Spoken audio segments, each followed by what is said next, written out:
पढ़ने वाले हैं टीपू सुल्तान के बारे में। किस प्रकार टीपू सुल्तान ने अंग्रेजों से युद्ध किए और किस प्रकार टीपू सुल्तान ने शासन किया। मगर उससे पहले चैनल को सब्सक्राइब कर दीजिए और बेल आइकन को प्रेस करना मत भूलिएगा। टीपू सुल्तान का जन्म 20 नवंबर 1750 में कर्नाटक के देवनाहली में हुआ। टीपू सुल्तान का पूरा नाम सुल्तान फतेह अली खान साहब था। उनके पिता का नाम हैदर अली और मां का नाम फखरुन्निसा था। उनके पिता मैसूर साम्राज्य के एक सैनिक थे, मगर अपनी ताकत के बल पर वो 1761 में मैसूर के शासक बने। टीपू सुल्तान एक परिश्रमी शासक, मौलिक सुधारक और एक कुशल योद्धा थे। टीपू को अनेक भाषाओं का ज्ञान था। वह अपने पिता की तरह ही स्वतंत्र और निरंकुश शासक था।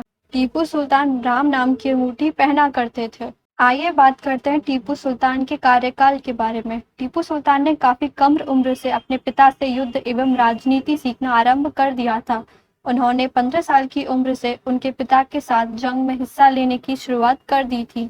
वह अपने पिता के समान कूटनीतिज्ञ एवं दूरदर्शी थे।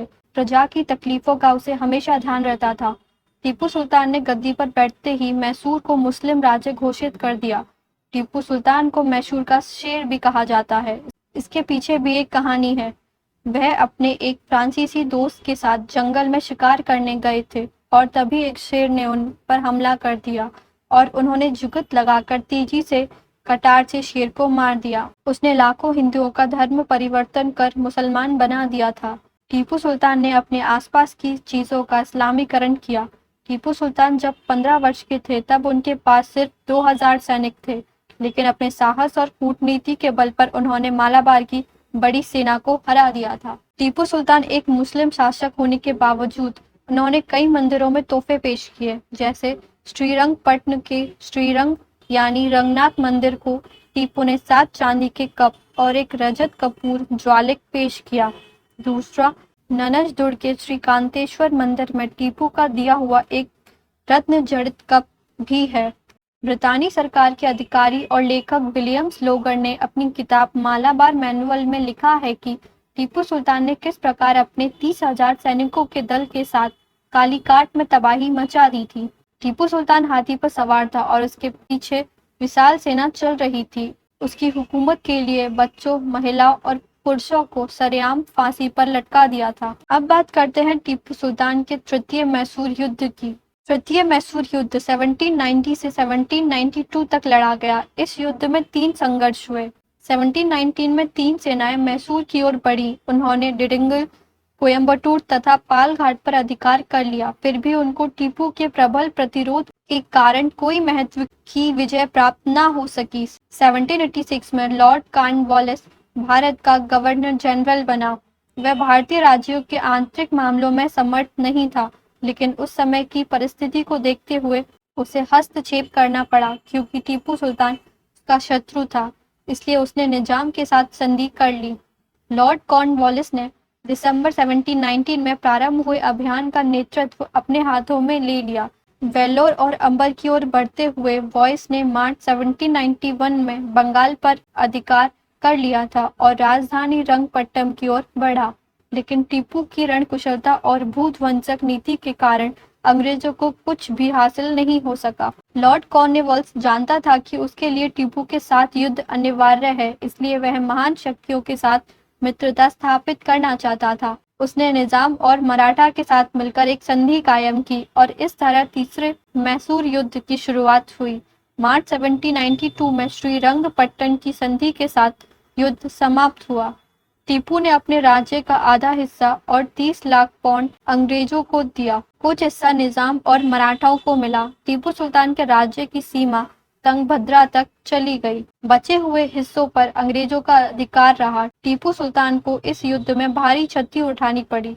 लॉर्ड कॉर्नवालिस ने टीपू की कई पहाड़ी चौकियों पर अधिकार कर लिया और 1792 में एक विशाल सेना लेकर श्रीरंगपट्टनम पर घेरा डाल दिया। राजधानी की बाहरी प्राचीरों पर शत्रुओं का अधिकार हो जाने पर टीपू ने आत्मसमर्पण कर दिया। इस संधि के अनुसार टीपू सुल्तान ने अपने 2 पुत्रों को बंधक के रूप में दिया और 3 करोड़ रुपए हर्जाने के रूप में दिए, जो तीनों अंग्रेज, मराठा व निजाम ने आपस में बांट लिए। मैराथन को वर्धा व कृष्ण नदियों और निजाम को कृष्ण नदियों के बीच भूखंड मिले। साथ ही टीपू ने अपने राज्य का आधा भाग भी सौंप दिया, जिसमें से अंग्रेजों ने डिंडिगल, बारामहल, कुर्ग और मालाबार को अपने अधिकार में कर लिया। के समय भाग्य ने उनका साथ नहीं दिया था। 33 वर्षों से मैसूर अंग्रेजों की प्रगति का मुख्य शत्रु बना था। चौथा मैसूर युद्ध 1799 ईस्वी को लड़ा गया, जिसे अंग्रेजों की ब्रिटिश शक्ति की सेना के विकास का खर्च मैसूर पर पड़ा। टीपू सुल्तान की असफलता का मुख्य कारण देसी रियासत के राजाओं के संबंधों की कमी का होना था। 1798 में निजाम ने वेलेजली के साथ मिलकर सहायक संधि की और यह घोषणा कर दी कि मैसूर का कुछ हिस्सा मराठों को दे दिया जाए। इस तरह कूटनीति का इस्तेमाल करके मैसूर को अपने कब्जे में करने के लिए अंग्रेजों ने मैसूर का बंटवारा कर दिया। इनमें से कुछ हिस्से अंग्रेजों को मिले और मराठों को उत्तर पश्चिम के कुछ प्रदेश दे दिए गए, लेकिन उसने लेने से इनकार कर दिया। बचा हुआ मैसूर राज्य मैसूर हिंदू राजवंश के ही नाबालिग लड़के को दे दिया गया और उसके साथ अंग्रेजों ने एक संधि की। इस संधि के अनुसार मैसूर की सुरक्षा का भार अंग्रेजों पर आ गया। इससे अंग्रेजों को काफी लाभ हुआ और मैसूर राज्य काफी छोटा पड़ गया, कंपनी के हाथों में चला गया और धीरे धीरे पूरे भारत पर अंग्रेजों का अधिकार हो गया। आइए अब बात करते हैं टीपू की धरोहर की। उसकी सबसे बड़ी धरोहर थी उनकी तलवार। टीपू सुल्तान की तलवार का वजन 7 किलो 400 था।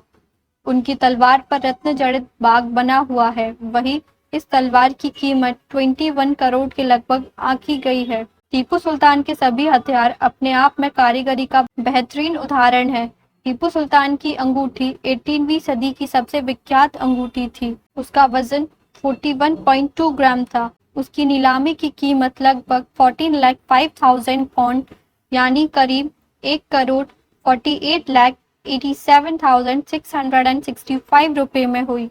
क्रिस्टी ने इसके बारे में उल्लेख किया है कि यह अद्भुत है कि एक मुस्लिम सम्राट ने हिंदू देवता के नाम वाली अंगूठी पहननी थी।